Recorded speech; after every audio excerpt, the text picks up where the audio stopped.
Marxist communist கட்சி மக்களின் பிரச்சினைகளுக்கு தீர்வு காண தொடர்ந்து போராடுவோம் என்று புதிதாக தேர்வு செய்யப்பட்டுள்ள பே. சண்முகம் தெரிவித்துள்ளார். சத்தியம் தொலைக்காட்சிக்கு அவர் அளித்த சிறப்பு நேர்காணலில் இவ்வாறு அவர் கூறியுள்ளார்.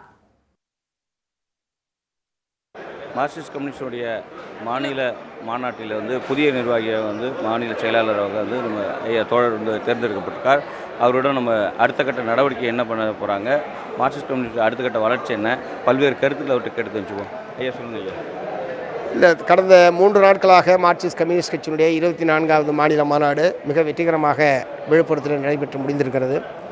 இதில் மக்கள் நலன் சார்ந்த பல்வேறு தீர்மானங்களை நாங்கள் நிறைவேற்றிருக்கிறோம். மத்திய அரசாங்கத்தினுடைய பல்வேறு மக்கள் விரோத திட்டங்களுக்கு எதிராகவும் மாநில அரசாங்கத்தினுடைய மக்கள் விரோத திட்டங்கள் சட்டங்களுக்கு எதிராகவும் பல்வேறு தீர்மானங்கள் என்பது நிறைவேற்றப்பட்டிருக்கு. ஸோ அந்த தீர்மானங்கள் முழுவதையும் செயல் வடிவம் கொடுக்கக்கூடிய வகையில் எங்களுடைய அடுத்த கட்ட நடவடிக்கை என்பது தொடரும். உடனடியாக எங்களுடைய கட்சியினுடைய அகில இந்திய மாநாடு வரக்கூடிய ஏப்ரல் மாதம் மதுரையில் நடைபெற இருக்கிறது. அது உடனடியான பணியாக எங்களுக்கு இருக்கிறது. அதற்கான பணியில் மாநிலம் முழுவதும் இருக்கக்கூடிய கட்சி தோழர்கள் ஈடுபடுத்துவது, அந்த மாநாட்டை வெற்றிகரமாக நடத்துவது என்பது எங்களுடைய உடனடி பணியாக இருக்குது. தொடர்ந்து இன்னொரு கேள்வி கேட்போம். ஐயா, ஒன்றும் இல்லை, இந்த கேபி அவர்கள் பேசினது சர்ச்சைக்குரியான பேசுபொருளாக இப்போ இருக்குது. அது எந்த மாதிரி கருத்துக்களை அவர் சொன்னார், ஊடகங்கள் எப்படி வெளிப்படுத்துது, எந்த மாதிரி இதுன்ட்டு கொஞ்சம் விரிவாக நீங்கள் சொன்னீங்கன்னா தெரியும். அடுத்த கட்ட திமுகவில் உங்கள் கூட்டணி நீடித்து வருமா, எப்படி பல்வேறு சிக்கலில் ஏற்படுத்தும் வகையில் டிடிவி தினகரன்லேருந்து அதிமுகவை சேர்ந்த எடப்பாடி பழனிசாமி வரைக்கும் பல்வேறு கருத்துக்களை தெரிவித்து வராங்க. உங்கள் கருத்து என்னங்க ஐயா? இல்லை, மக்கள் நலன் சார்ந்த கோரிக்கைகளை முன்வைத்து போராட்டம் நடத்துகிற போது காவல்துறை அனுமதி மறுப்பது என்பதை தமிழ்நாட்டில் வழக்கமாக வைத்திருக்கிறார்கள்.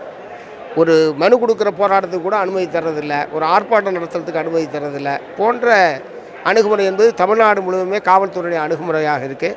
இது சட்டவிரோதமானது, அரசியல் சாசனத்துக்கு விரோதமானது. மக்களுக்கு போராடுவதற்கான அடிப்படை உரிமையை அரசியல் சாசனம் என்பது வழங்கியிருக்கு. ஸோ அதை மறுக்கிறதுக்கு ஆட்சியாளர்களுக்கு எந்த உரிமையும் கிடையாது. ஸோ அத்தகைய நிலையில் தான் இங்கே மாநில மாநாட்டை ஒட்டி ஒரு பேரணிக்கு நாங்கள் முறையாக அனுமதி கேட்டிருந்தோம்.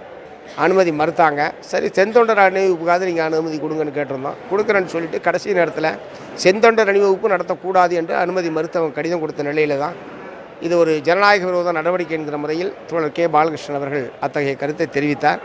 இதனால் திமுக அரசுக்கும் எங்களுக்குமான ஒரு உறவு முறிஞ்சிரும், கூட்டணி முறிஞ்சிரும் என்கிற முறையெல்லாம் இல்லை.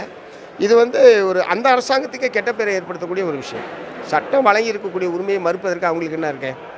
இது அவங்களுக்கே கெட்ட பேரை ஏற்படுத்தக்கூடிய விஷயம். ஆகவே காவல்துறையினுடைய அணுகுமுறையில் மாற்ற வேணும்.